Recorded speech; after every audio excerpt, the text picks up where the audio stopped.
Praise Lord, एक और बार city light online worship में हम आपको स्वागत करते हैं। एक क्षण के लिए आइए हमारे आंखों को बंद करें और हम प्रार्थना करें कि परमेश्वर हम आपकी उपस्थिति हमारे घरों में, हमारे सर्कमस्टेंसेस में, हमारे अवस्थाओं में परमेश्वर आपकी उपस्थिति हम आपको स्वागत करते हैं। एक क्षण के लिए हमारे आंखों को बंद करें, हम प्रार्थना करें। सर्वशक्तिमान पिता परमेश्वर आपकी हजूरी, परमेश्वर हमारे घर में, परमेश्वर हमारे परिवार में उतर आने के लिए हम प्रार्थना करते हैं। परमेश्वर अभी तक आपने हमको संभाला परमेश्वर, पिछले काफी महीनों से परमेश्वर आप हमको संभालते जा रहे परमेश्वर। आज का इस दिन, इस रविवार के दिन परमेश्वर आपकी उपस्थिति में आते हुए परमेश्वर हम आपको आराधना करना चाहते हैं। परमेश्वर हम प्रार्थना करते हैं कि परमेश्वर आराधना के द्वारा, वचन के द्वारा हमारे जीवन में एक बहुत बड़ा बदलाव, परमेश्वर आपके वचन सुनते वक्त परमेश्वर आपका आवाज समझने के लिए, पहचानने के लिए परमेश्वर आप हमको मदद कर। धन्यवाद करते यीशु मसीह के नाम से मांगते सुनो, ग्रहण कर, आमीन। जय मसीह की आराधना करने के लिए हम परमेश्वर की उपस्थिति में आया है।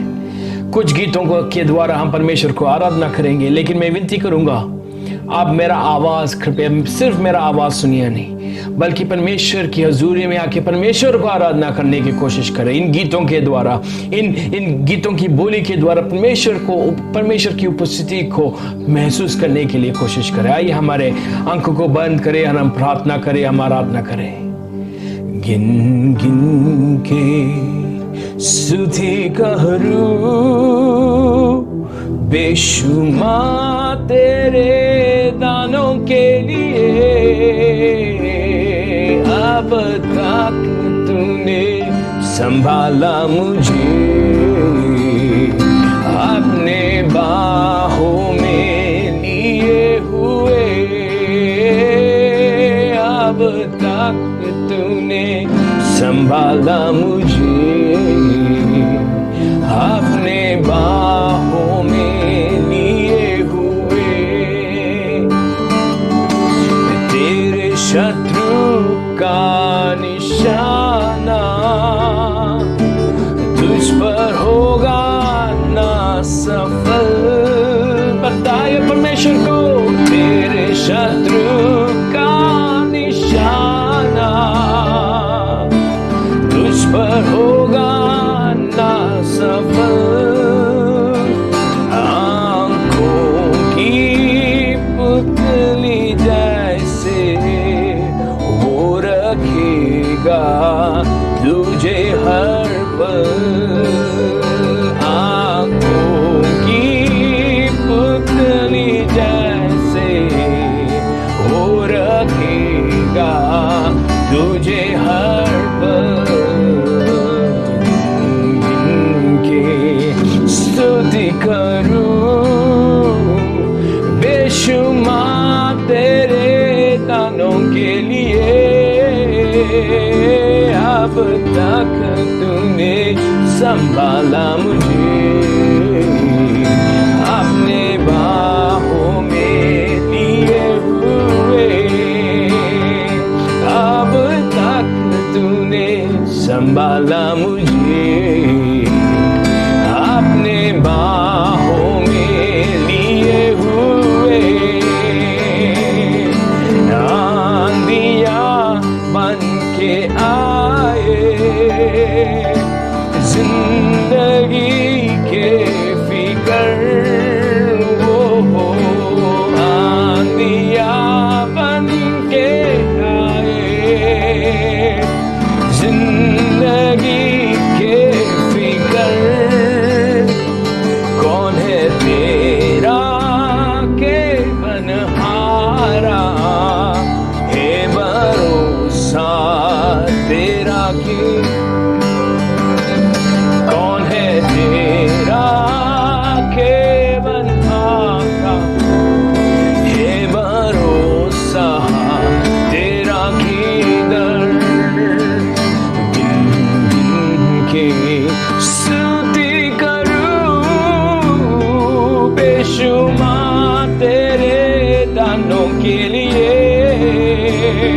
अब तक तूने संभाला मुझे, अपने बाहों में लिए हूँ।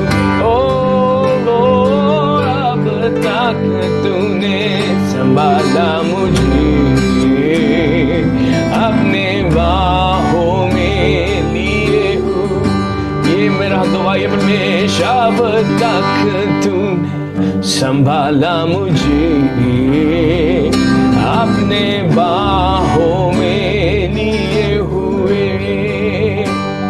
ये पिछले हफ्ते हमारे जीवन में, हमारे परिवार के जीवन में बहुत आंधियां, बहुत तूफान हमको महसूस करना पड़ा, लेकिन ये गीत की जो बोली है, गीत का जो लिरिक्स है, हमारा परिवार के लिए।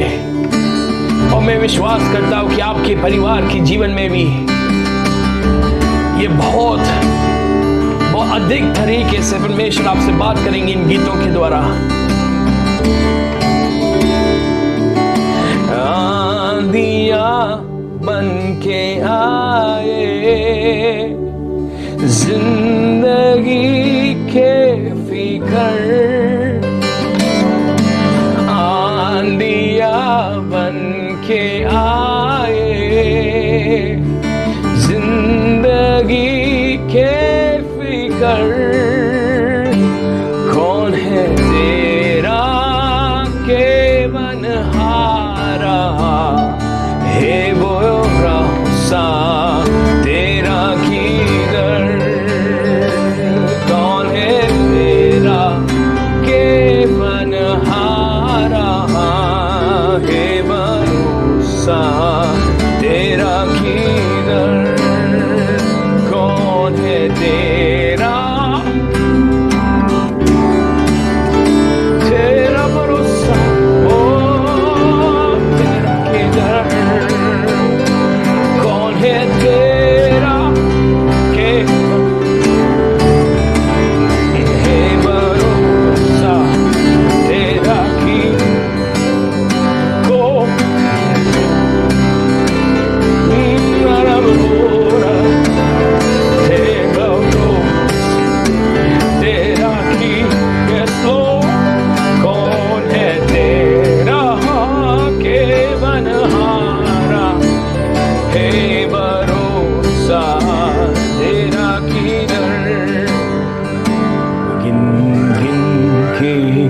स्तुति करूं बेशुमार तेरे दानों के लिए। अब तक तूने संभाला मुझे, दिए हुए। अब तक तूने संभाला मुझे, अपने बाहों में लिए हुए। आए जो तुझको मिटाने, वो शस्त्र होगा बेअसर। ये आए जो तुझको मिटाने, वो शस्त्र होगा बेअसर। तेरे रचने वाला तुझ पर रखता है अपनी नजर। ये सोलो तेरा रचने वाले रखता है अपनी नजर। गिन गिन के स्तुति करूं बेशुमार तेरे। ओ अब तक तूने संभाला मुझे, अपने बाहों में लिए हुए। अब तक संभाला मुझे, अपने बाहों में लिए हुए। अपने बाहों में लिए हुए। अपने बाहों में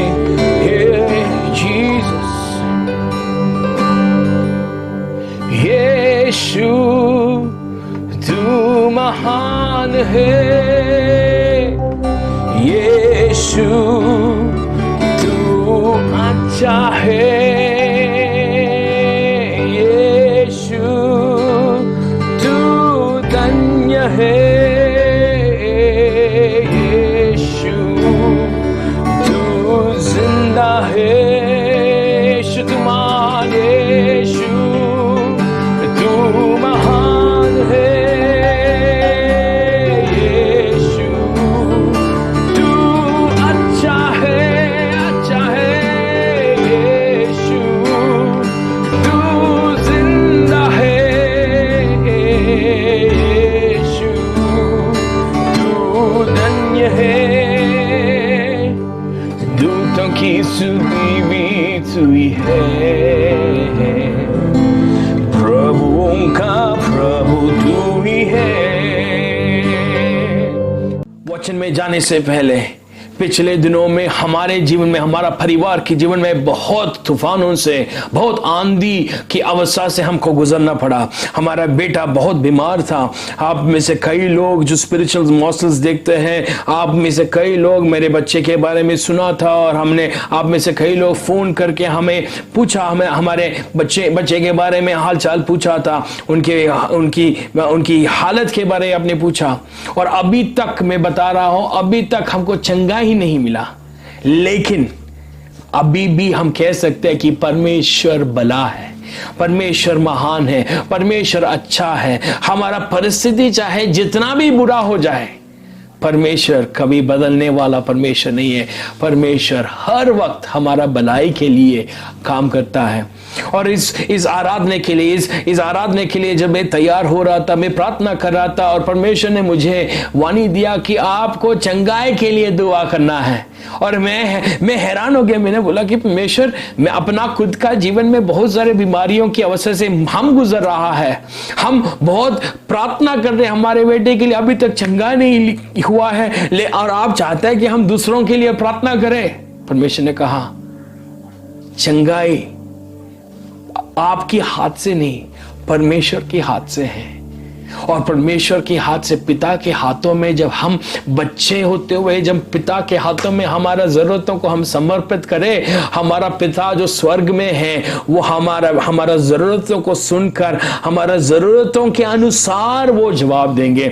और इसलिए मैं आपको पूछना चाहता हूं, अगर आप में से कोई भी बीमार है, मैं आपको बताना चाहता हूं, इस वक्त मैं आपके लिए प्रार्थना करना चाहता हूं। अगर आपके शरीर में कोई भी बीमारी है, जहां भी आपका बीमारी है, उस जगह पर, शरीर की उस अंग पे आप हाथ रखे, इस वक्त हम प्रार्थना करेंगे। अगर आप शायद कोरोना वायरस की वजह से आप बीमार हो चुका है, अगर आप और कोई बीमारी की वजह से आप डॉक्टर के पास नहीं जा पा रहा है, बहुत अनुभव है आपके जीवन में, दुखी अनुभव है, रोते रोते आप परमेश्वर की उपस्थिति में आया है, कौन मेरे लिए प्रार्थना करेंगे? मैं आपको बताना चाहता हूं, विश्वास के साथ मैं आपके लिए प्रार्थना करना चाहता हूं, क्योंकि मेरा परमेश्वर छोटा नहीं है, मेरा परमेश्वर बड़ा है, जीवित परमेश्वर है। और अगर आपका बीमारी, आप सामना, जो भी समस्या आप सामना करने में विश्वास करता हो, वो समस्या के सामने परमेश्वर एक उत्तर भेजेंगे। प्रार्थना करेंगे, पिता परमेश्वर, चाहे हमारे बीमारी जितना भी बड़ा हो, चाहे हमारे बीमारी के लिए एक नाम हो, लेकिन फिर भी हम जानते हैं हमारे बीमारी की नाम से बढ़कर, हमारा परिस्थिति से बढ़कर, परमेश्वर हमारा अवस्था से बढ़कर, आपका उपस्थिति अगर इस वक्त हमारे शरीर में, अगर हमारे घरों में उतर आएंगे, परमेश्वर हम विश्वास करता हूं कि आप हमको चंगा कर सकता है। परमेश्वर इस वक्त, परमेश्वर हर जितने भी लोग बीमार है और विश्वास के साथ अपने शरीर पे हाथ रखा है, इन सारे लोगों के लिए हम प्रार्थना करता हूं कि परमेश्वर चंगाई की हाथ बढ़ा के परमेश्वर आप उनको चंगा कर। इस वक्त परमेश्वर दुख की अवस्था उनके जीवन से हटा दो, परमेश्वर शरीर में ताकत दो, बलवंत कर इस वक्त परमेश्वर। हालेलुया। ना तो बल से, ना सामर्थ से, ना शक्ति से, ना तो हमारे हाथ से, ना तो हमारा सोच, ना तो हमारे दिमाग की वजह से परमेश्वर, बल्कि आपकी आत्मा से परमेश्वर ये कार्य हो जाएगा, ये पहाड़ हट जाएगा। और हम प्रार्थना करते विश्वास के साथ कि परमेश्वर चंगाई परमेश्वर इस वक्त हमारे शरीर में भेजने के लिए हम दुआ करता हूं। धन्यवाद करते कि आपने विश्वास के साथ, परमेश्वर हम धन्यवाद कहते कि विश्वास के साथ परमेश्वर आपने हमको छुआ है, आपने हमको छुआ है परमेश्वर। ये विश्वास के साथ हम आमीन कहते हैं यीशु मसीह के नाम में। हालेलुया। हालेलुया। अगर आपने प्रार्थना किया, आपने चंगाई प्राप्त किया है, मैं विनती करता हूं कि आप हमको बताइए। पिछले दिनों में मैंने बताया, पिछले रविवार को मैंने बताया था, संडे की सर्विस में मैंने बताया था, हमने एक गाना रिलीज किया, तू बदलता नहीं है गाना रिलीज किया। और मैंने बताया जिस तरह मैंने, मेरी बेटी ने प्रार्थना किया, बताया जितने भी लोग ये गाना सुनेंगे उनको, उनकी जीवन, उनकी शरीर में, चाहे अगर उनको कोई भी बीमारी हो, उनको शरीर में चंगाई मिलना चाहिए। और हमारे एक बहन ने हमको मैसेज करके, मेरे मिसेस को मैसेज करके बताया, पिछले दिनों में मेरे गला खराब था, मेरे गले में बहुत बड़ा इन्फेक्शन था और मैं बीमार था, और लेकिन मैं किचन में खड़े खड़े मैं ये गीत की जो बोली है, तू बदलता नहीं है, बार बार मैं दोहरा रहा था, मैं गा रहा था। गाते गाते मेरे आपका बेटी का प्रार्थना मुझे याद आया, और गाते गाते मेरा बीमारी चले गया, मैं चंगा हो गया।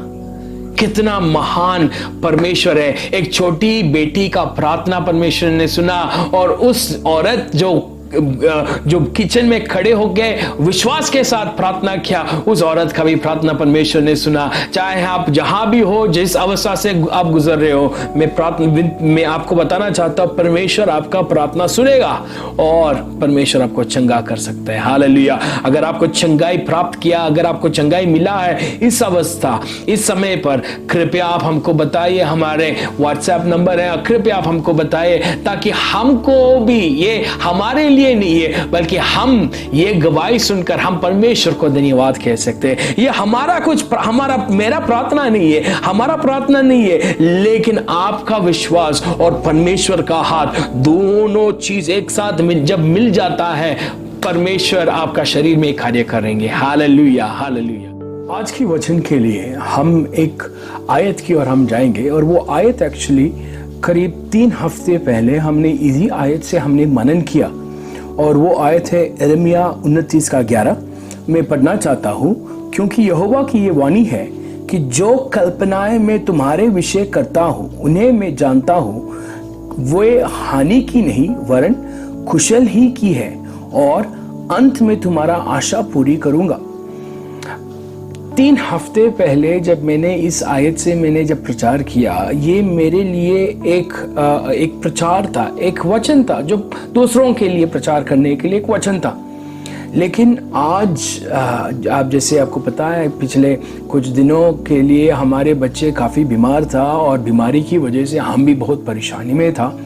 और इसी दौरान ये वचन, ये जो प्रचार, ये जो आयत मेरे लिए एक बहुत जीवन की कार्य बन गया।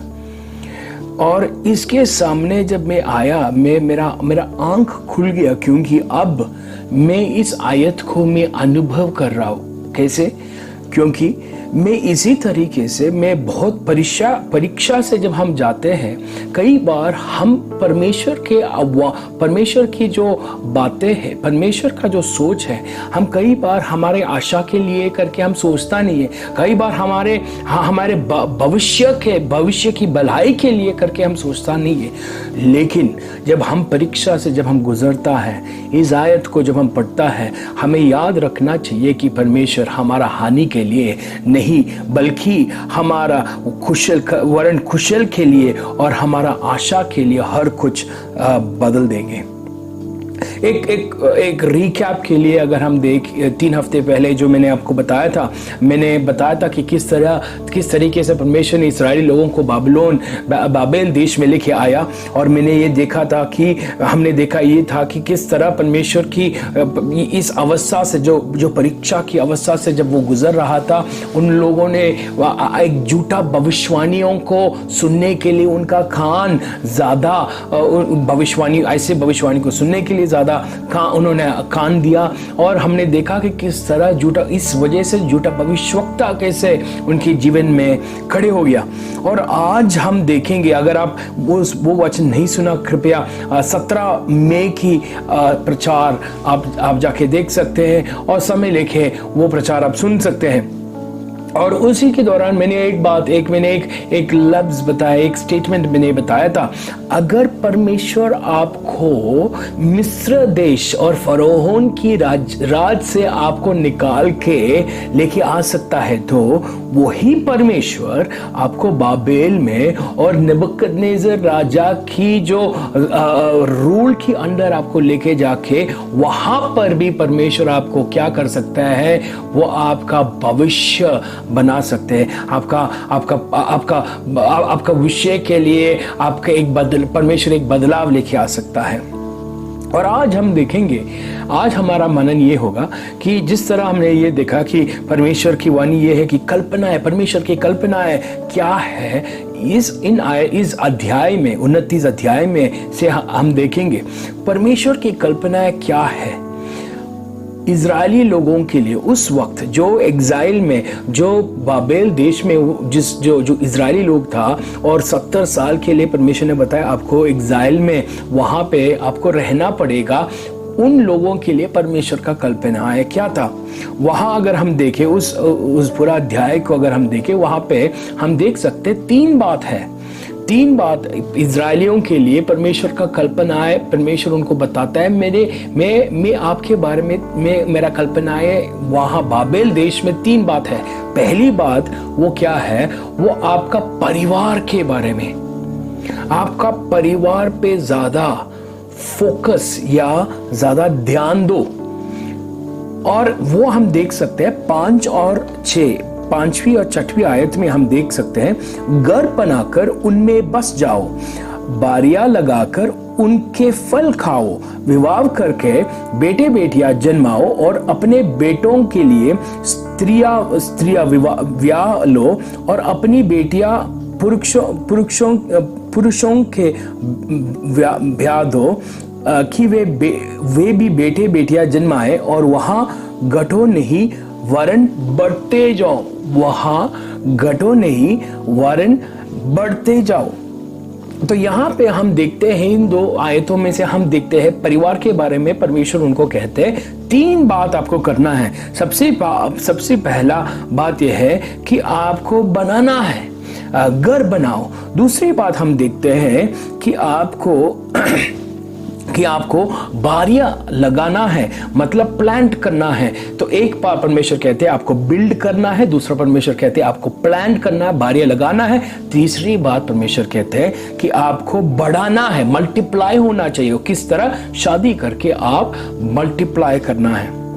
ये जो बिल्ड और प्लांट यानी बनाओ और लगाओ, ये 2 बात हम यिर्मयाह की पुस्तक में अलग अलग जगह पर हम देख सकते हैं।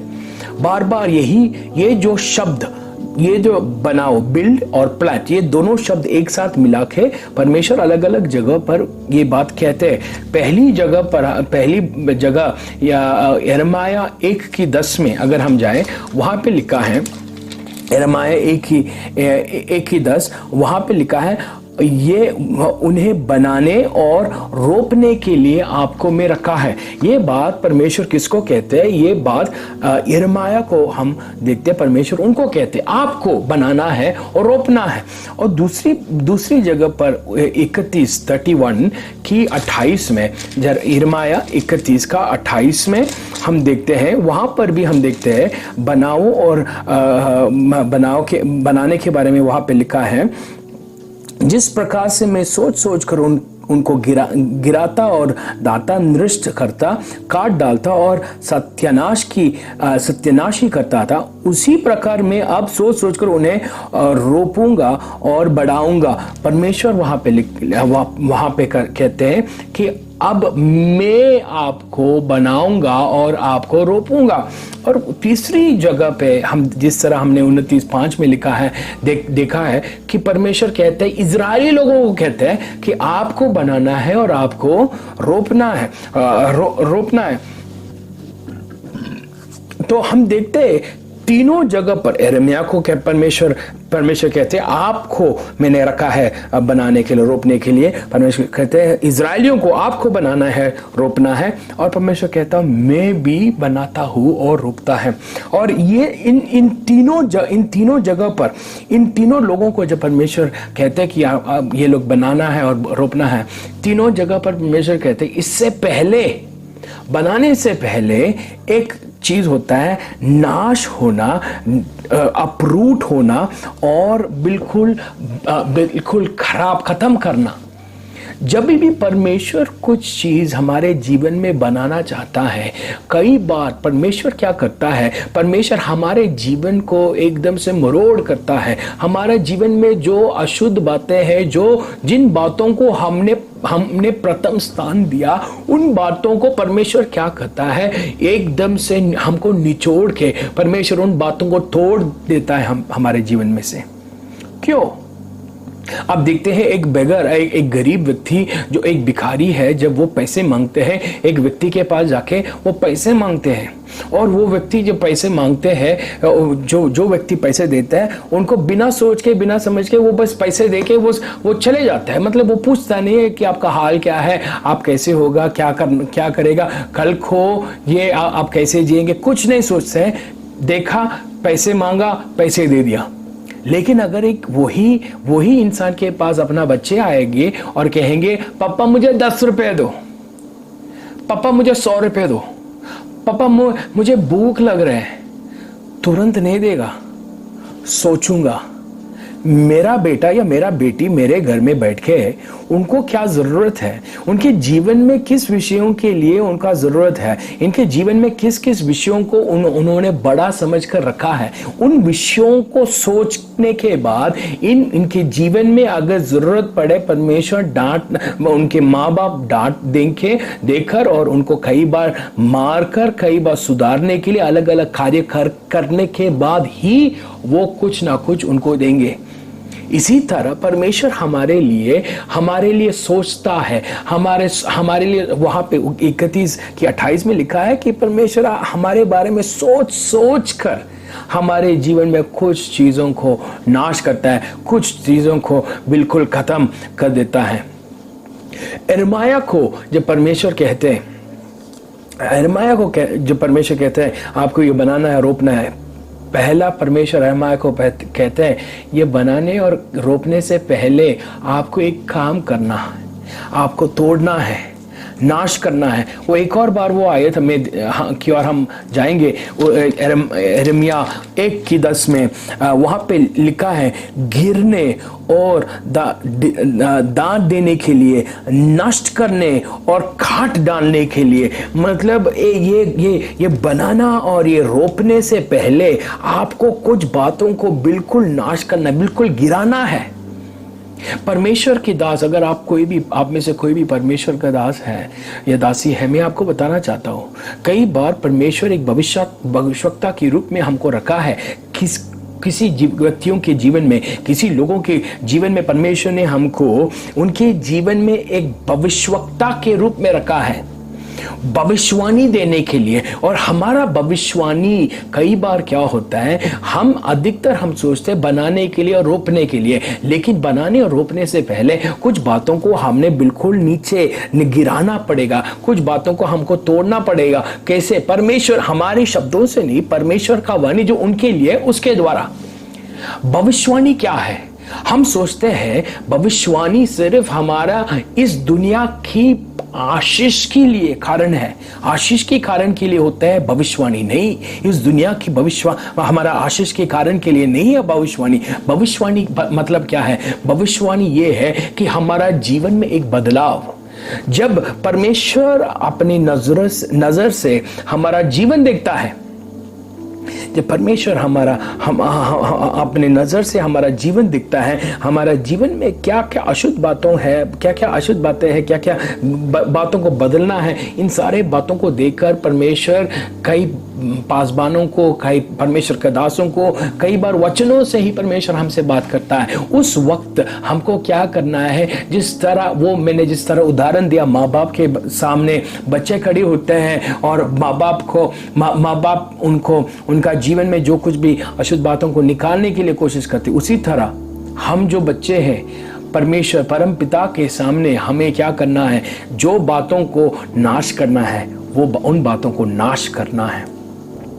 और मैं आपको एक और बात बताना चाहता हूं, हर भविष्यवक्ता, जो झूठा भविष्यवक्ता नहीं बल्कि सही जो भी प्रॉफिट होता है, सही प्रॉफिट हमें कैसे पता चलेगा? उस समय पर हर प्रॉफिट जो परमेश्वर से की वाणी लेके जितने भी भविष्यवक्ता आया था, उन सारे भविष्यवक्ताओं को कोई भी उनको माना नहीं, कोई भी व्यक्ति उनका भविष्यवाणी के ऊपर ध्यान नहीं दिया। इसके बगैर उन लोगों ने क्या किया, उनको श्राप दिया, उनको यिर्मयाह के बारे में लिखा है, उनको बंदी घर में डाला। उसके बाद वहां पे लिखा है, यिर्मयाह की पुस्तक में लिखा है कि उनको बांध कर उनको मिस्र देश के लिए इजरायली लोग ही, इजरायली लोग उनके पास आते हैं और कहते हैं कि परमेश्वर का वाणी क्या है हमारे जीवन के लिए, परमेश्वर का वाणी क्या है वो हमको बताना। वहां पे वचन में लिखा है, यिर्मयाह 10 दिन तक परमेश्वर के पास जाते हैं और यिर्मयाह उनको कहते हैं परमेश्वर का वाणी शायद आपको पसंद नहीं आएगा, लेकिन 10 दिन के बाद परमेश्वर उनको कहते हैं कि जाके ऐसे बताओ। उन लोगों ने उनका वाणी, परमेश्वर का वाणी सुनने के बगैर उन्होंने यिर्मयाह को किडनैप करके मिस्र देश की ओर लेके गया। इसी तरह कई बार हमारे जीवन में भी बहुत दुखी अनुभव से हमको गुजरना पड़ेगा परमेश्वर की वाणी बोलने की वजह से। लेकिन मैं आपको प्रोत्साहित करना चाहता हूं कि परमेश्वर अगर आपके साथ है, अगर परमेश्वर का वाणी आप बोल रहा है, बिल्कुल डरने के बगैर आप बिल्कुल विश्वास के साथ आप आगे बढ़िए, परमेश्वर आपके साथ साथ है। दूसरा वहां पे लिखा है, दूसरा कौन बनाता है और रोपता है? परमेश्वर कहते हैं 29:5 में लिखा है, परमेश्वर कहते हैं आपको बनाना है, आपको रोपना है। इजरायली लोगों को यहाँ पे लिखा है कि उनको बनाना और रोपना है, लेकिन उससे पहले उन लोगों ने खुद कुछ काम किया है। उन लोगों ने जो परमेश्वर ने महत्व करके उनके जीवन में दिया, जो परमेश्वर ने उनको एक परमेश्वर की जो वाणी करके सुनाया, जो परमेश्वर ने उनको बताया मैं आपका परमेश्वर होगा और कोई भी आपका परमेश्वर नहीं होना चाहिए, ऐसे सारे बातें परमेश्वर उनको बताया। उन लोगों ने क्या किया, बाकी देशों को देखकर उन्होंने कहा कि देखो वो लोग ऐसे कर रहे हैं, उनके उस देश में राजा है, उस देश में प्रजा का महत्वपूर्ण ऐसे होता है, ऐसे बहुत बातें परमेश्वर इजरायली लोगों ने क्या किया, अपना ही देश में करने की कोशिश किया। परमेश्वर का आज्ञा को पालन ना करते हुए अपना आज्ञा को रखने की कोशिश किया। तब परमेश्वर ने कहा बेटा आपने अपने ही हाथ से क्या किया, आपने तोड़ दिया, आपने सब कुछ नष्ट किया, आपने सब कुछ जो मेरा दिल से जो मैंने बात बताया उन सारे बातों को आपने गिराया। मंदिर सुलेमान का मंदिर वहां पे रखा था और सुलेमान का मंदिर इतना खूबसूरत, इतना बड़ा मनोहर रीति से बनाया था, लेकिन इजरायली लोगों ने क्या किया, वो मंदिर क्या था, वो मंदिर सिर्फ परमेश्वर का उपस्थिति के लिए एक जगह था। वो मंदिर ज्यादा महत्वपूर्ण नहीं था, लेकिन वो परमेश्वर जो उसके अंदर है, परमेश्वर का जो उपस्थिति है वो ज्यादा महत्वपूर्ण है। लेकिन उन लोगों ने क्या किया, वो उस मंदिर को ज्यादा बड़ा समझ के रखना शुरू किया। तो परमेश्वर ने क्या किया, हम तीसरा ये देखते हैं, जब हम जो परमेश्वर की आज्ञा को और परमेश्वर की बातों को जो हमारे जीवन में है, जब हम उन बातों को तोड़ते हैं, गिराता है, नष्ट करता है, तब फिर परमेश्वर भी कुछ कार्यों को गिराना पड़ता है, कुछ कार्यों को नाश करना पड़ता है। वहां पे लिखा है परमेश्वर ने नेबुकदनेस्सर राजा को इस्तेमाल करके उस मंदिर को तोड़ दिया। उस मंदिर जो उनके दिल में था और उस जो जगह उनके दिल में था, वो सब का सब जगह नाश कर दिया परमेश्वर ने। परमेश्वर क्यों किया इसे? क्योंकि परमेश्वर चाहते थे अब मंदिर बाहर नहीं, मंदिर अंदर होना चाहिए। परमेश्वर सब कुछ बनाने से पहले एक क्षण के लिए परमेश्वर तोड़ता है, लेकिन जब हमारा पिता कुछ भी कार्य हमारा जीवन में तोड़ता है, कुछ भी कार्य नाश कर देता है, हमें समझना चाहिए पिता तोड़ रहा हो। ये बात, ये जो भी बात हमारे जीवन में नष्ट हो रहा है या बिल्कुल खराब हो रहा है, वो परमेश्वर पिता कर रहा है। मेरा पिता, मैं जो उनका बेटा है, बेटी है, उनके सामने मुझे एक भरोसा होना चाहिए। क्या भरोसा होना चाहिए? कि परमेश्वर तू मुझे संभालूंगा, चाहे कुछ भी हानि हो, आप मेरे कुशल के लिए, मेरे आशा के लिए बनाएंगे। वहाँ पे हम देखते हैं कि परमेश्वर कौन है? परमेश्वर एक मास्टर आर्किटेक्ट है, जो घर बनाता है और जो शहर को बनाता है, जो आर्किटेक्ट डिजाइन करता है। इसी तरह परमेश्वर हमारा आर्किटेक्ट है। जब परमेश्वर एक राजा की महल जब बनाता है, वही परमेश्वर जिसने महल बनाने के लिए सामर्थ्य दिया, वही परमेश्वर उस महल को बिल्कुल तोड़ देता है। दूसरा बात हम देखते हैं परमेश्वर कौन है? परमेश्वर एक गुड वाइन ड्रेसर है। यूहन्ना की 15 में हम देखते हैं, वहाँ पे लिखा है कि I am the true wine, father is a wine dresser. मेरा पिता कौन है? मेरा पिता किसान है। और ये किसान क्या करता है? हर एक बारी जो इस वाइन के साथ जुड़ा नहीं है, यूहन्ना की पुस्तक की और अगर हम जाएंगे तो वहाँ पे लिखा है यूहन्ना 15 की हर डाली जो मुझ में और नहीं फलती, जो भी डाली परमेश्वर जो डाकलता, यीशु मसीह जो डाकलता है, हर जो डाली जो उस डाकलता में फलता नहीं है, परमेश्वर क्या करता है? वहाँ पे लिखा है जो फलता उसे वो चाटता और ताकि वो और फले। परमेश्वर क्या करता है? परमेश्वर हमको चाटता है, ट्रिम करता है। जब भी हम परमेश्वर के हाथ में, इस पिता के हाथ में हमारा प्रूनिंग से हमें जाना पड़ता है। हमें याद रखना चाहिए कि ये फल उत्पन्न करने के लिए, नाश करने के लिए नहीं है। ये जो दाखलता कौन है? और ये जो बिल्डिंग या इमारत का जो फाउंडेशन, नींव कौन है? वो यीशु मसीह है। यीशु मसीह के बारे में लिखा है, पौलुस कहते हैं कि वो हमारा नींव है, और जो भी इस नींव के ऊपर, इस फाउंडेशन के ऊपर बनाएंगे, वो ही बच जाएगा। हमारा जीवन में हमारा नींव क्या है? मेरे जीवन में मेरा फाउंडेशन क्या है? और दूसरा कहते हैं कि यूहन्ना की पुस्तक जैसे हमने देखा, यीशु मसीह कौन है? यीशु मसीह दाखलता है। यीशु मसीह दाखलता है। हम उनके साथ जुड़ना चाहिए। कई बार हम यीशु मसीह को उद्धारकर्ता के रूप में स्वीकार करता है। परमेश्वर मुझे चंगाई, छुटकारा, ये वो सब कुछ हम मांगते हैं परमेश्वर पिता से, परमेश्वर यीशु मसीह से। परमेश्वर जब हम गॉस्पेल्स या सुसमाचार जब हम पढ़ते हैं, हम देखते हैं कि कितने लोगों को खाना खिलाया, कितने लोगों को बीमारियों को चंगा किया, मुर्दों को उठाया। हम इन सारे बातों को, इस मिरेकल्स को देखें, इस अचंभित कार्यों को देखकर हम कहते हैं यीशु मसीह, मेरे जीवन में भी मेरे एक छुटकारा चाहिए, मुझे भी एक बहुत बड़ा आशीष की जरूरत है। लेकिन परमेश्वर क्या कहते हैं? परमेश्वर चाहते हैं, जब यीशु मसीह धरती पर था, बहुत सारा लोग उद्धारकर्ता के रूप में उनके पास आया, लेकिन कुछ लोग उनको प्रभु के रूप में माना। जिन लोगों ने यीशु मसीह को प्रभु के रूप में, प्रभु और उद्धारकर्ता के रूप में माना, उन लोगों के दिल में परमेश्वर यीशु मसीह आएंगे और बसेंगे। तो हम देखेंगे हमें बनाना और रोपना और मल्टीप्लाई और बढ़ाना, ये तीन बात परमेश्वर क्यों कहते हैं? परमेश्वर इसलिए कहते हैं क्योंकि हम जब बाबेल में होते हैं, हम ऐसे बाबेल जैसे अवस्था से जब हम गुजरता है, वहाँ पर भी परमेश्वर का योजना क्या है कि हमें बढ़ना चाहिए, हमको आशीष होना चाहिए। और हम जो सोचते हैं आशीष के बारे में और परमेश्वर जो सोचते हैं आशीष के बारे में, वो बहुत, उन दोनों सोच में बहुत अंतर होता है।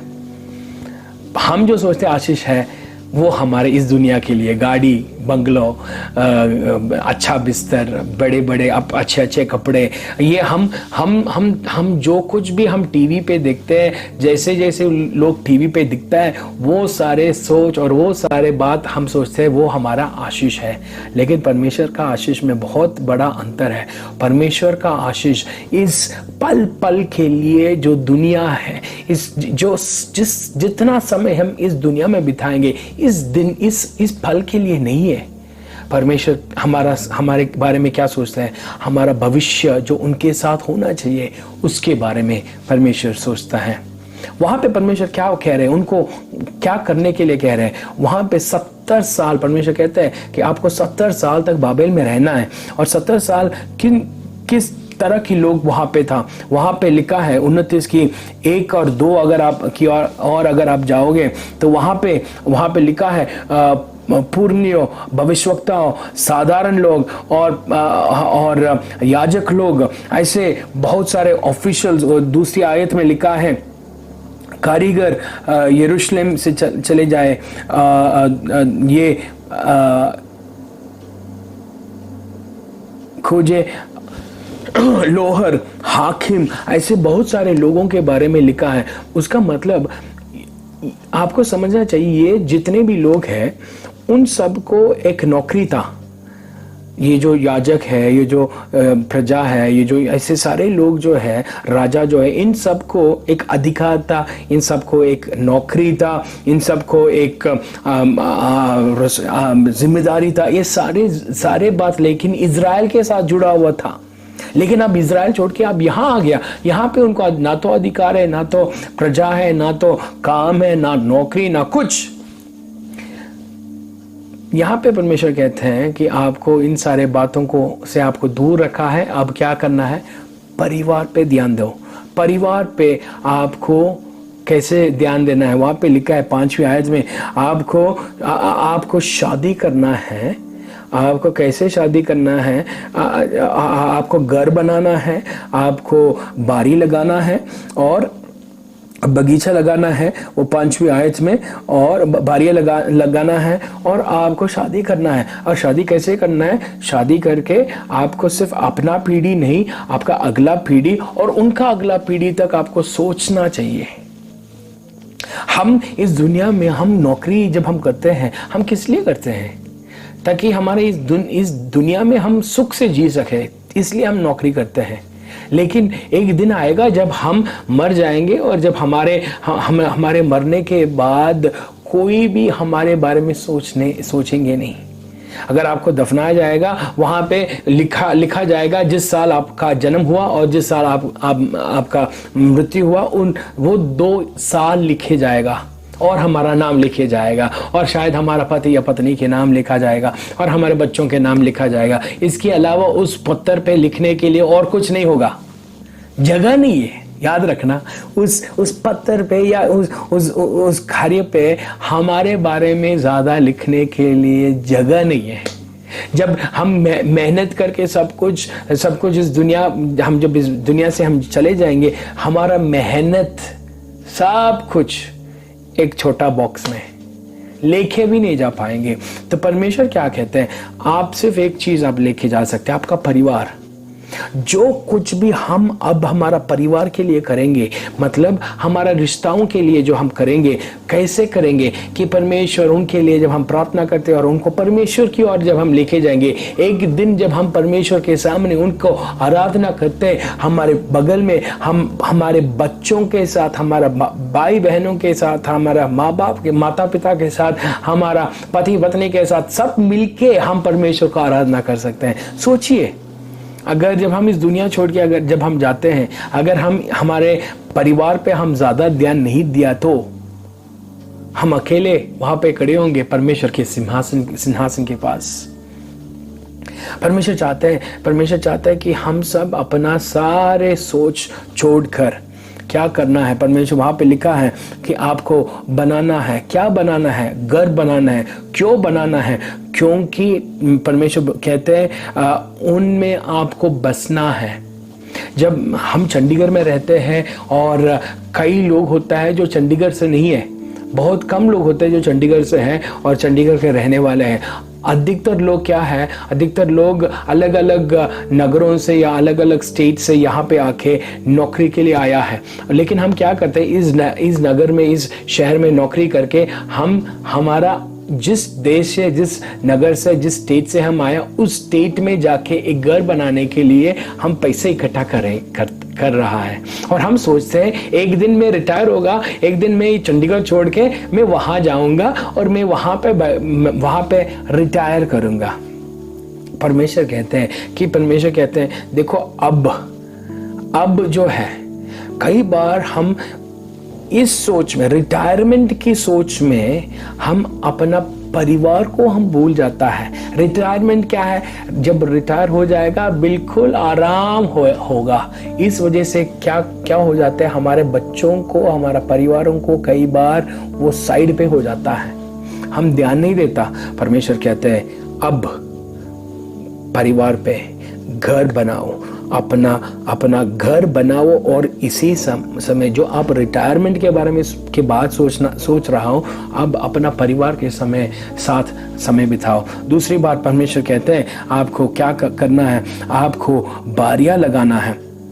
बारियां लगाकर आपको क्या करना है, उसी में से आपको खाना चाहिए। मतलब हम बगीचा लगा के, हम जब बगीचा, जो किसान होता है, जब वो एक खेत में कुछ फसल लगाता है, मतलब कुछ खेत लगाता है, सीड्स, बीज लगाता है, वो तुरंत उनको फल नहीं मिलता, तुरंत उनको हार्वेस्ट नहीं मिलता। लेकिन उनको 6 महीने के बाद, 5 महीने में, कुछ समय के बाद वो उनको उसका फसल मिल जाता है।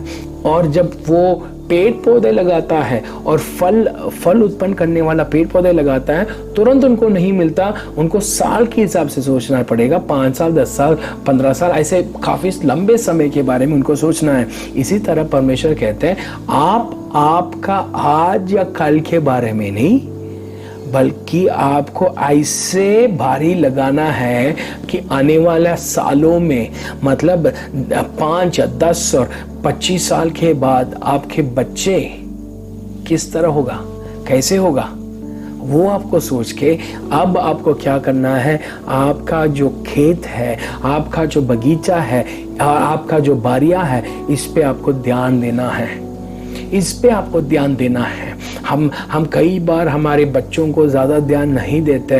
परमेश्वर कहते हैं क्योंकि हमारा नौकरी हमारे लिए ज़्यादा इम्पोर्टेंट होता है। परमेश्वर कहते हैं उन बातों को छोड़, अपना बारियों के ऊपर, अपने बगीचे के ऊपर, अपने खेत के ऊपर आप अपना ध्यान दो। तीसरी बात परमेश्वर कहते हैं आपको क्या करना है, आपको शादी करना है। शादी किस लिए करना है? ताकि आप बढ़ जाएगा। वो 6वीं आयत में ताकि आप घटे नहीं बल्कि आप बढ़ेंगे। परमेश्वर क्या चाहता है? हम बढ़े। हम कैसे बढ़े? शादी से। परमेश्वर ये जो जब परमेश्वर ये बात बताता है शादी के बारे में या बढ़ाने के बारे में, जब शादी परमेश्वर कहते हैं, ये यहाँ पर शुरू नहीं हुआ। ये उत्पत्ति की पुस्तक, उसका पहला अध्याय 28वीं आयत की ओर अगर हम जाएं, वहाँ पे लिखा है, उत्पत्ति पहला अध्याय के 28 में लिखा है, और परमेश्वर ने उनको आशीष दी। यह परमेश्वर की आशीष है, याद रखना। और उनसे कहा फूलो फलो और पृथ्वी में भर जाओ और उसको अपने वंश में कर लो और समुद्रों की मछलियों तथा आकाश के पक्षियों और पृथ्वी पर रहने वाले सब जंतुओं पर अधिकार रखो। हमें क्या करना है? हमें बढ़ना है, हमें हमें फलना है। हमें इस धरती पर, जब परमेश्वर ने हमको इस धरती पे रखा है, हमें फूलना है, हमको फलना चाहिए। हमें पृथ्वी को हमको बढ़ना चाहिए। कई बार खास तौर से इस लॉकडाउन के समय पे कई बार जिन लोगों ने शादी करने के लिए सोचा है, हमारा इस भारत देश में सबसे बहुत बड़ा एक गलत फहमी है। अगर शादी होता है, बहुत शोर होना चाहिए, बहुत लोग होना चाहिए, सबसे ज़्यादा महंगे कपड़े पहनना चाहिए, सबसे अच्छे खाना होना चाहिए, और इन सारे बातों में जितना ज़्यादा खर्चा कर सकते हैं उतना ज़्यादा खर्चा करो। और जब ये लॉकडाउन हो गया तो सरकार ने कहा कि 20 से या 50 लोगों से ज़्यादा हम इकट्ठा नहीं हो सकते। तो लोग जो शादी करने के लिए सोच रहा था, वो लोग कह रहे अब ये देखो, शादी होना है तो थोड़ा शोर होना चाहिए, इंतजार कर रहे हैं। मैं आपको एक भाई के रूप में आपको एक सलाह कहना चाहता हूँ। अगर आपने निर्णय लिया है और आपने ऑलरेडी मन में निर्णय लिया है और आपने ऑलरेडी सोचा है कि शादी करूंगा, इस व्यक्ति से शादी करूंगा, और आपको पता है कि हाँ, ये परमेश्वर की ये वाणी है कि इसी व्यक्ति से ये मेरा जीवन साथी बनेगा करके आपके मन में है, याद रखना, इस लॉकडाउन की वजह से अपना जो सोच, अगर आपको पता है कि ये परमेश्वर का योजना है, तब अगर आपको पता है, तब आप जाके शादी की तैयारी जितना जल्द हो सके करो। क्योंकि मैं आपको बताना चाहता हूँ, आने वाले दिनों में बहुत सारे ऐसे चिन्ह आएगा, बहुत सारे भूकंप आएगा, ये अकाल आएगा, सब कुछ परेशानियाँ आएंगी हमारे जीवन में, बहुत परेशानियाँ आएंगे। लेकिन जब परेशानी से जब हम गुजरता है, अगर हमारे साथ कोई होता है, वो परेशानी को हम बांट सकता है। लेकिन परेशानी से जब हम गुजरता है और अगर हम अकेला होता है, वो परेशानी हमारे लिए 2 गुना हमारे लिए बढ़ जाता है, उसका बोझ हमें ज़्यादा महसूस हो जाता है। मैं बताना चाहता हूँ, जब हम हमारे बच्चे के लिए, बेटे के लिए प्रार्थना कर रहा था, कई बार हम सोचते हैं हम अकेले हैं, लेकिन जब लोग कहते हैं कि हम आपके लिए दुआ कर रहा हूँ, हम आपके लिए प्रार्थना कर रहा हूँ, विषय के लिए आपके साथ खड़ा हूँ, हमारा जो बोझ है वो बांट लिया हमने उनके साथ। हमें बहुत आराम मिलता है।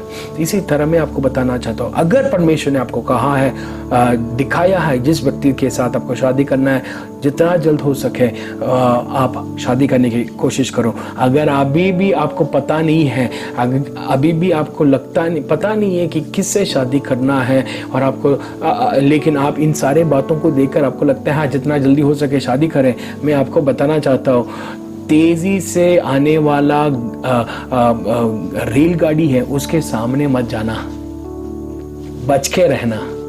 अगर आपको शादी के लिए अभी तक परमेश्वर ने योजना नहीं दिया, कृपया शादी मत करना, बच जाओ। वो जो बोझ है आपके लिए हल्का हो जाएगा। परमेश्वर उन लोगों को क्या कहते हैं, शादी करो। सिर्फ शादी के बारे में नहीं कह रहे, परमेश्वर उनको कहते हैं शादी करो, बच्चों के बारे में कहते हैं, और बच्चे के बारे में कहते हैं, मतलब पोता पोत्री के बारे में कहते हैं। परमेश्वर कहते हैं उन लोगों तक आपको क्या करना है, सोचना है। कैसे सोचना है? हमारा परिवार में जब हम हमारा बच्चों के बारे में सोचते हैं, हम उनकी नौकरी तक सोचते हैं। मेरे बच्चे अभी 10 साल और 7 साल है, और मैं ज़्यादा से ज़्यादा स्कूल के बारे में सोचेंगे या कॉलेज के बारे में सोचेंगे, परिवार के बारे में, शादी के बारे में सोचेंगे, लेकिन उनके बच्चों के बारे में थोड़ी सोचूंगा। परमेश्वर कहते हैं आपको अपना पोता पोती तक आपको सोचना है। कैसे सोच सकता है? अब हम जब परेशानी से जब हम गुजरता है, हम उनके लिए दुआ कर सकते हैं। परमेश्वर आने वाली पीढ़ियों के लिए परमेश्वर आपका करुणा, आपका भलाई परमेश्वर रहे, ताकि परमेश्वर मैं और मेरा कुटुंब आपको आराधना कर सके। मैं आखिर ऐसे कह के समाप्त करना चाहता हूँ। जब परमेश्वर ने इजरायली लोगों को मिस्र देश में लेके आया था, उस वक्त वो एक परिवार था, एक कुटुंब था। याकूब और अपने बच्चे, 12 बच्चे, एक कुटुंब था, फैमिली था। और मिस्र देश में आने के बाद जब मिस्र देश से बाहर लेके आया, परमेश्वर ने उनको एक बहुत बड़ा जाति, एक बहुत बड़ा नेशन बनाया। परमेश्वर जब वही उस बहुत बड़ा नेशन का नाम था इज़राइल, और जब वही इज़राइल को अपना भूमि से परमेश्वर जब लेके बाबेल में लेके आया था, परमेश्वर ने उनको एक नेशन के रूप में, एक जाति के रूप में परमेश्वर ने उनको बाबेल में लेके आया। लेकिन बाबेल में परमेश्वर उनको कहते हैं, अब जाति मत बनो, अब आप बड़ा देश के बारे में देश सोचकर आप मत रहो। आपको क्या करना है? परिवार के बारे में सोचना है। परिवार कह के परमेश्वर उनको पुकारते हैं। परिवार के नाम से परमेश्वर कहते हैं, परिवार के अनुसार आपको आगे बढ़ना चाहिए। आइए हमारी आंखों को बंद करते हैं, प्रार्थना करते हैं। सर्वशक्तिमान पिता परमेश्वर, चाहे हम मिस्र देश में हो, चाहे हम बाबेल में हो, चाहे हम परेशानी में हो, चाहे हम महल में हो, परमेश्वर चाहे हम जो भी अवस्था से हम गुजरे, परमेश्वर हम चाहता हूँ परमेश्वर, और आप भी चाहता है परमेश्वर, हमारा बढ़ोतरी, हम आगे बढ़े, हम पीछे ना मुड़े परमेश्वर, बल्कि हम एक एक कदम जब हम आगे रखे परमेश्वर, आप हमारे जीवन में, आप ही हमारे जीवन में एक बहुत बड़ा कार्य करते हुए हम देखने के लिए इंतजार करते हैं। हम धन्यवाद करते हैं कि आपने हमारा प्रार्थना सुना है। धन्यवाद करते हैं कि परमेश्वर अभी तक आपने संभाला, आगे भी परमेश्वर हमारा परिवारों को आपके हाथों में सौंपते हैं, और हम जानते हैं कि परमेश्वर हमारा परिवारों को आप आशीष से भरेंगे। धन्यवाद करते यीशु मसीह के नाम से मांगते, सुनो, ग्रहण कर, आमीन। पिता, पुत्र, पवित्र आत्मा के अनुग्रह आप में से हर एक व्यक्ति के साथ बने रहे और आपके कुटुंब के साथ बने रहे, और सब मिलके बोलते हैं आमीन। अगर आपको कोई प्रार्थना विषय है, और अगर आपको कोई हमसे बात करना चाहते हो, आप अपना हमारे व्हाट्सएप नंबर पे आप मैसेज कर सकते हैं, और हम कोशिश करूँगा आपको वापस जवाब देने के लिए। परमेश्वर जय मसीह की।